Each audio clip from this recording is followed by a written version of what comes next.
Good morning, everybody. I couldn't resist coming out today, even though it's very, very cold, because there's some beautiful autumn colours just across the lake here.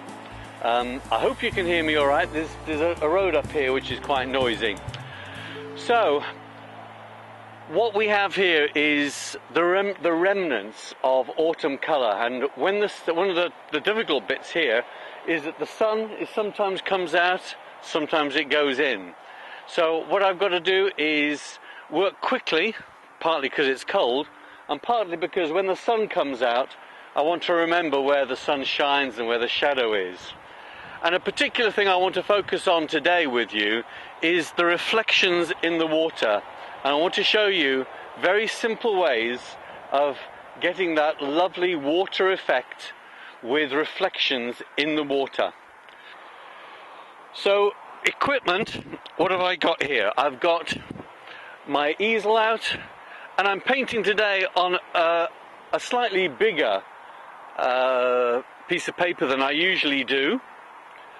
And I've got a bowl of water, or a little plastic jug of water here attached by some string, and my usual watercolour kit with my usual 7 or 8 colours. So I'm just going to pause for a minute while I get my pencil out and my brushes, and then we'll get stuck in. Well, it took me a few minutes to do the pencil sketching, so whilst that's going on here on the right top right hand corner, I'm going to say a few things about reflections. And I've got up here in the background, faded out a bit, the scene as I'm painting it, and let's just lay on top of this where the waterline roughly is. Here we go. Now, if this water is really like glass, it's not far off that at the moment, to be honest. Whatever you draw like a tree here, it's going to be reflected in the water just about identical like a mirror image. If I put in the trees here a little bit, some of the shrubs at the background, you'll see that it just simply gets reflected exactly the same, more or less, in the foreground, in the water. Sometimes you see on chocolate box tins and these beautiful still mornings of some lake in Scotland or the Lake District, and it just looks like you could turn the photograph upside down and it would be exactly the same. Now that's very uncommon.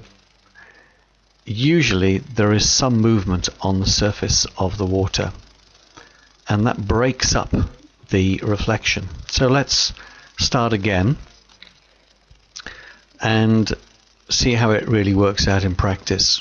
Well, what happens is that when the surface of the water is broken up very slightly, the reflections get elongated in the water here. And that's because the surface of the water is acting like a million little mirrors, all reflecting and dancing in different directions. And where you think you shouldn't be able to see a reflection, suddenly a little wavelet turns in a different direction and throws a reflection back up into your eye. And so you perceive it as a longer reflection. Now, if we use that technique when we're doing the reflections, and you'll see this in the next stage of my painting, what it does is give a very quick way and very simple way of producing a very convincing reflection in the water. Well, let's return now. I've started the sky wash, and whilst that's still wet, you can see the bead of liquid hanging on the bottom. I'm going to brush into wet some earth colour. Now, whilst I carry on doing the washes on the painting here, I'm going to just take a break, and in the bottom left-hand quarter show you how I'm using this rough watercolor paper just highlighted there, and using it to drag paint in the direction of this arrow. Drag the paint with the paintbrush sideways across the dry paper, and you get this broken effect, which really quite neatly and casually gives the overall effect of foliage. Here's another close-up taken from the painting as it is later on, as you'll see it later. And bottom right-hand corner, you see this soft trees. In fact, top right-hand corner, you can see me putting in these trees in the background into paper that's still wet, so it blends out, as you can see, circled. And now here I'm circling some areas where I've dragged the paint across very dry paper, and the roughness of the paper picks up the paint and gives this broken effect, which is nice. And then to pull a little bit more of the foreground forward, so that the trees have got a bit of three-dimension to them, I'm finishing with a few strokes with a fine brush, the rigger brush. And well, let's take another example from the left-hand side of the painting, and again highlighted bottom right-hand corner. You can see the background soft area of trees, which give that far away distance look, and then flicking in a few of the twigs and branches that will give a little bit of highlight and detail in the foreground.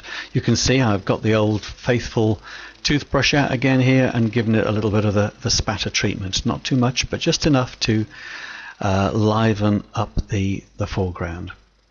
Anyway, so back to the painting. I'm going to speed this up, double speed. You won't miss anything. You can still see what I'm up to. You've seen me doing washes before. The important thing with all washes is have the paper on a slope. You can see here I've got it almost vertical, but at least some slope on it, so that as you stroke the wash across, it will flow down the paper without getting hard edges. Speaking of hard edges, now I'm putting some detail in above the waterline, which is dry anyway, and you can see how my squirrel wash brush comes to a nice point, and I can do detail as well, like doing the trunks and the branches of the trees, and then now down into the still damp wash, so that the reflection above the waterline, the trees are quite crisp, but in the water the wash is still damp, and so it goes lighter and spreads out. Now, reflections in water are darker than the real object, so you can see I've put in the color here darker in the water, and used this vertical stroke, can you see, going up and down in the water, and that reflects the way reflections do generally get elongated. And just, well, at a stroke you can't really fail to get the impression of reflections in water. So I'm going to continue here doing a little bit of detail on the far bank. It's a lovely subject. I thought that the weather would get worse as I painted, but in fact, to the contrary, the sun came out and it got brighter and brighter. So here I am back to real time, nothing speeded up here, and you can see me just brushing into the dry paper these dry brush effects for the trees that you saw blown up a moment ago in detail. This is me actually doing it live in front of the subject here. Do have a go at doing this. It's so easy to do, and just remember that you need your brush. You can see that actually my brush is not wet at all, and I'm holding the brush as close to horizontal really to the paper as I can, in total contrast to when I was doing the main trunks of the trees, and I was holding it vertically to the paper to get quite a thin line.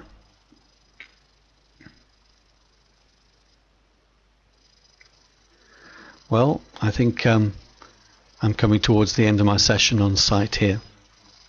As you can see, the sun had come out. It was really lovely. But I'd done as much as I needed to, really, as much as I could usefully do. Also getting a little bit cold. And here's the view.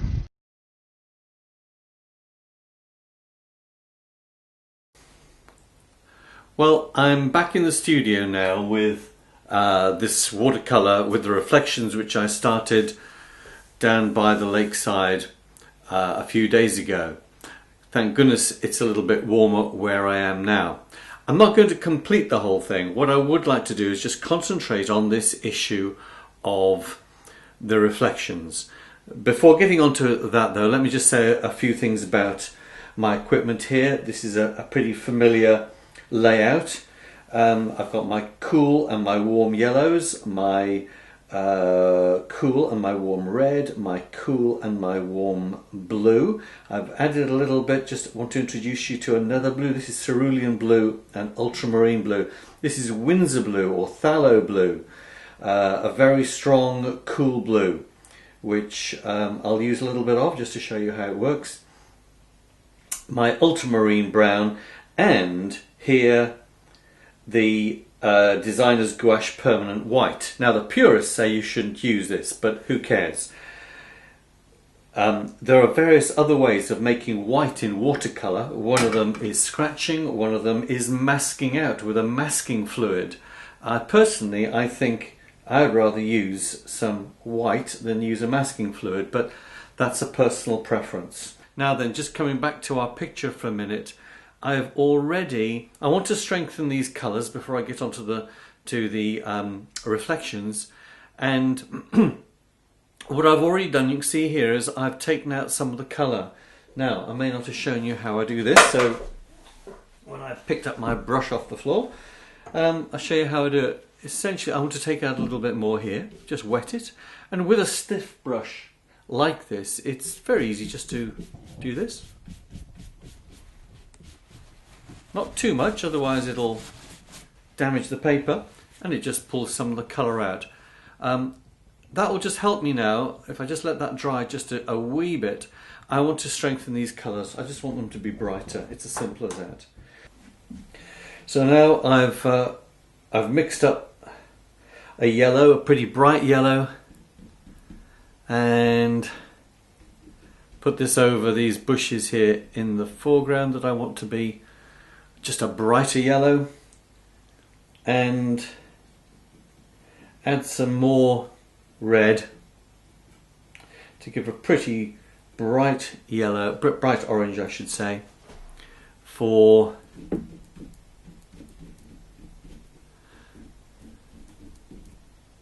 the lovely brilliant autumn colours on this other tree here.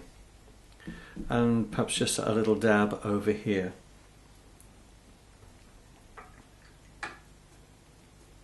While this is still wet, I'm going to add some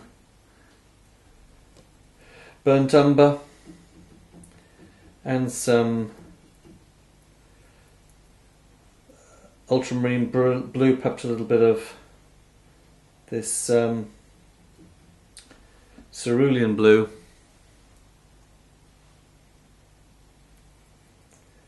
Perhaps a little bit of red, and just to bring up the shadow side, some of the darker points of this bush here.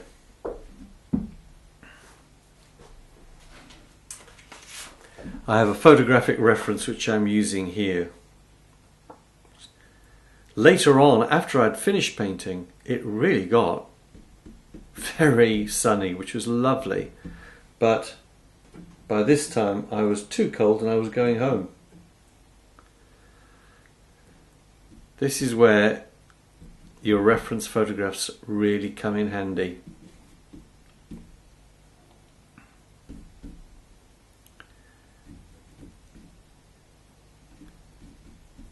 So the sun is coming from left to right, and I'm putting in these dark areas. Bit more blue, bit more burnt umber.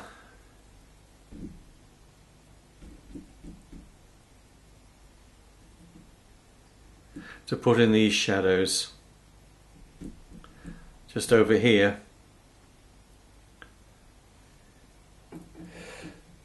On the right hand side here, these shadows come right down to the water's edge. And underneath this tree and bushes, there's more there. There's some little dark patches too, in the trees too. And on this right hand side of this here.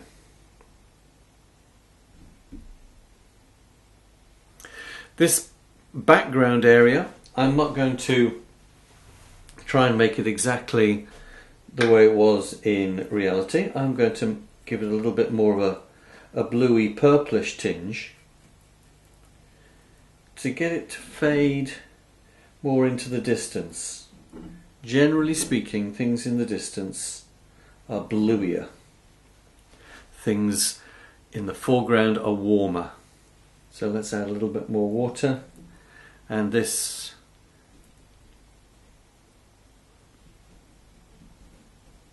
area of trees in the background will touch in a little bit more. On this area here, I'm just going to make these darker. Still fairly blue, but with some ultramarine as well. Just give them some .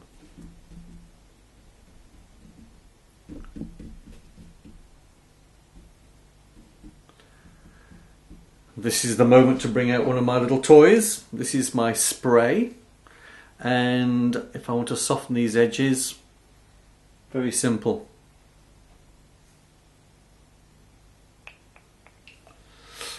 If I can make it work.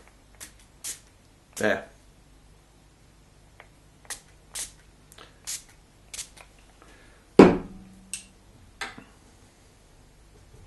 That was just clean water.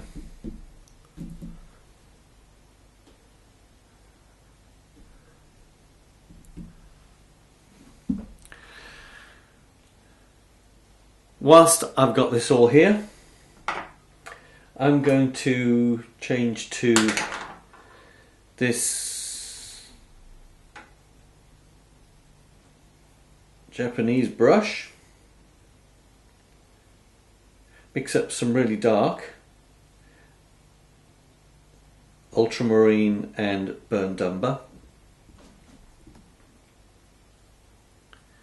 and I'm going to do a little bit more to these trees here.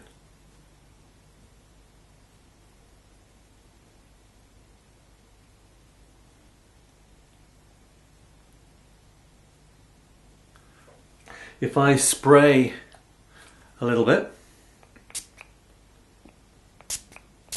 like that, when I paint into the wet areas, it'll blur just a wee bit.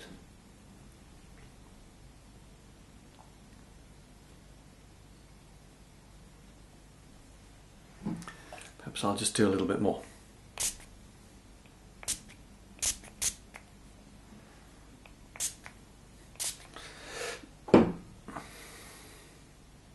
And I'm going to put in a few little branches and twigs in these bushes.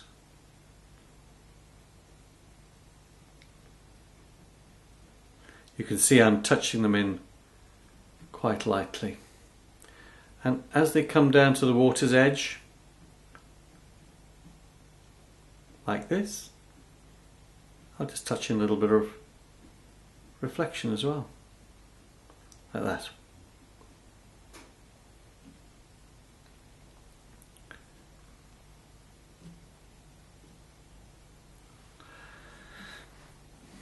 Now, one more thing I would like to show you is something which I was doing when I was painting on site, and that was dragging over pretty dry trees in order to give the effect of leaves.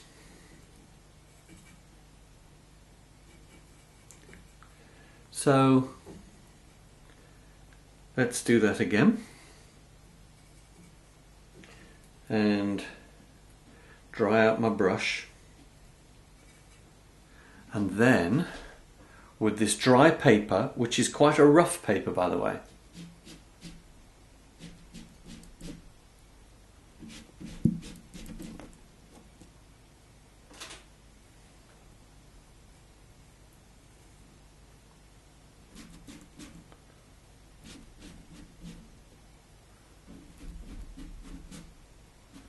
where it's wet here and where I've dampened it with that spray, you can see it just blurs out again. But where the paper is dry and I drag it with my brush sideways, I get this broken effect.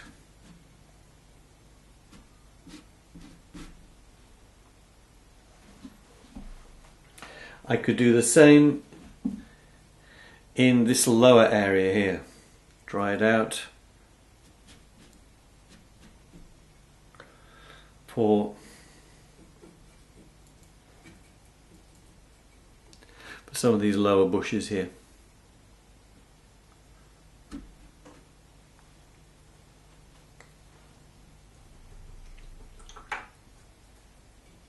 Now before I let this dry again,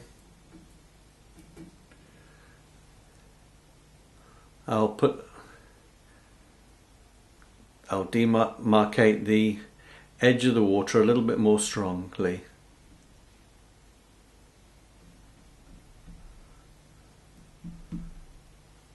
And I'll just leave it to dry there for a minute, and then I'm going to talk some more about this reflection area. Well, back concentrating on these reflections in the foreground now.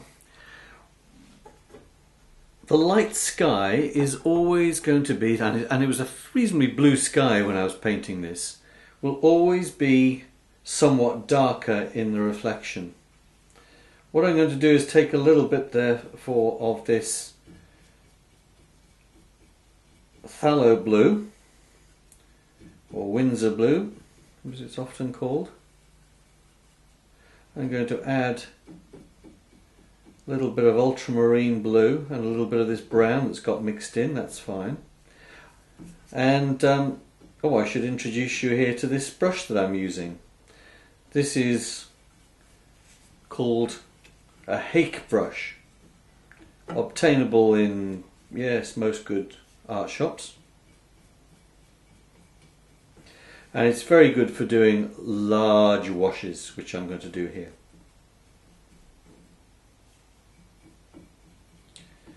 Phthalo blue is a very transparent blue and is actually good for doing an area of water like this, because what's underneath will shine through quite easily. Right, I cannot procrastinate any longer. I must get straight in here. So I'm going to start from the top and do my wash straight across here. Add some more while the edge is still wet. Keep going, bringing the next bit across and the next.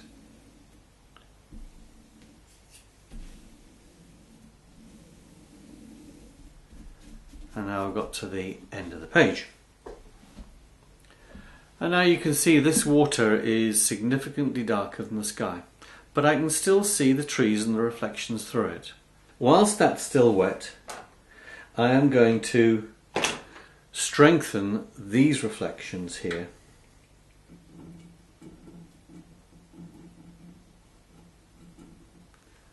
by putting these vertical streaks down, especially on the brighter parts. And where the orangey bit is, maybe I use a little bit of alizarin crimson because it's a little bit darker. Light areas will go darker, as I've said before, and that's true for these areas too as well. So the reflection here, darker. And I'm doing my reflection vertically. That's a little bit harsh, a little bit sharp around the edges, so I'll wet my brush and soften the edges. Dab these just a little bit.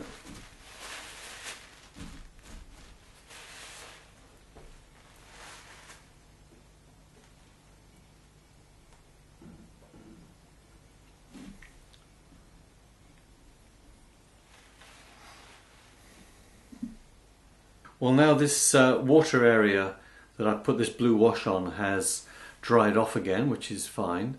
And now before I just do one more thing with the foreground, I'm going to show you this opaque white, the permanent white I was telling you about. Now I've taken some, I've added some water and a little bit of burnt umber and a little bit of blue as well. And I've got this pale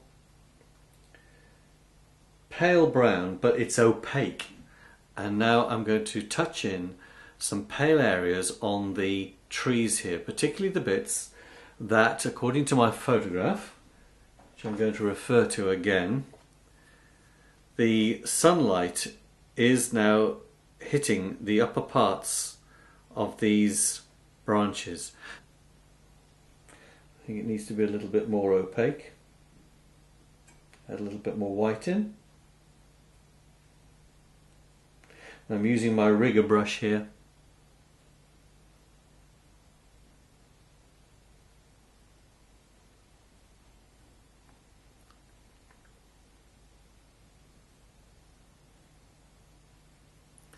Don't need a lot. And the same up here. And maybe just a little bit here. Don't really want to overdo it if possible.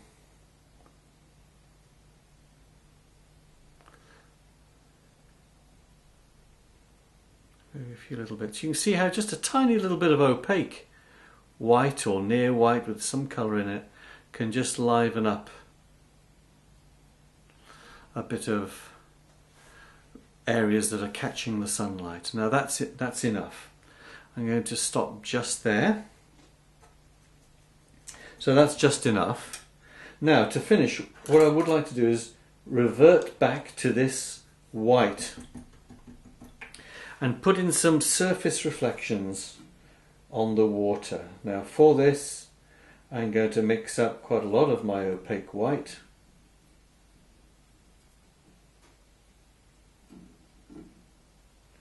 And if this was a really, really important painting to me that I was going to frame, and I was absolutely determined I wasn't going to make any mistakes, then I would, what I'm going to do next, I would do a trial, but I'm not going to, I'm just going to go straight for it. What I want to put in is some horizontal stroke lines, and to do that, well, I'm going to use a bit of wood and rest the left hand end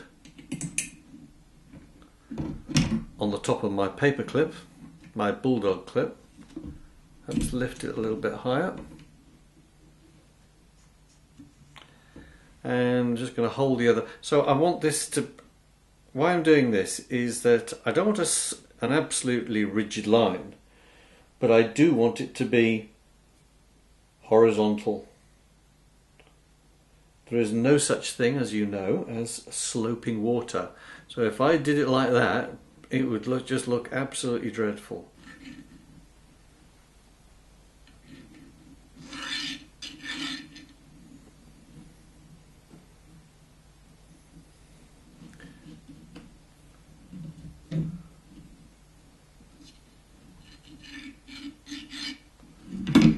Now, can you see this? What this is doing is a little bit too regular for my liking, but it'll do for demonstration purposes. What I'm doing here is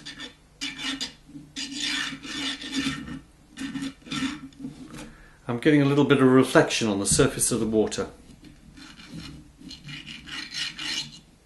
Like that. Now if I just run my brush across this area here, where a bit of this white is, and just do this, I'll get a slightly different effect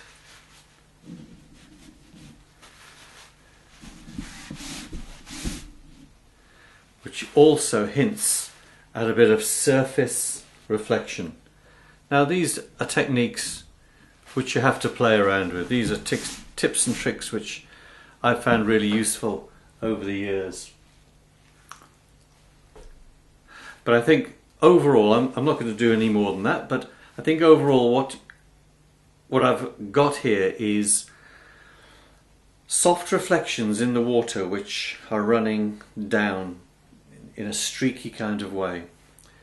Not the exact shape of the trees, otherwise that would be saying that the water is extremely still, and it's never like that, very rarely. The sky is a bit lighter than the water, and what I've done is to tell the viewer that we're not looking into a mirror, we're looking at something which has a flat and solid surface, and I've done that in two ways. One is using some white. Another way you could do it is to scratch out the surface. Another way is to leave a little bit of the area that's blank as you drag your brush over it, or as I've done here, wet some of the surface, and then as soon as I've wet it, drag it with a piece of cloth. It pulls off some surface paint and gives you that sort of misty almost look, which is somewhere between the hard ripply areas and a very soft gentle ripple on the surface. So there it is. Reflections in water.